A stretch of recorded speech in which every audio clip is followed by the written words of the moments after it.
The keto diet is a low-carb, high-fat diet that encourages the body to burn fat for fuel instead of carbohydrates. Here are some examples of foods you can eat on the keto diet. Meat: beef, pork, chicken, turkey, lamb, and other meats. Fish: fatty fish like salmon, tuna, and mackerel are great choices.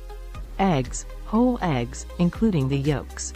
Vegetables: low-carb vegetables like spinach, broccoli, cauliflower, and zucchini. Dairy: high-fat dairy products like butter, cheese, and cream.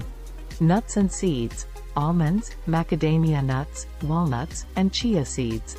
Healthy fats: avocado, coconut oil, olive oil, and other healthy oils. It's important to note that the keto diet is a restrictive diet and requires careful planning and monitoring to ensure adequate nutrient intake.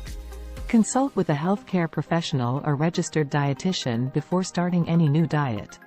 Thank you for watching. Like and subscribe the channel.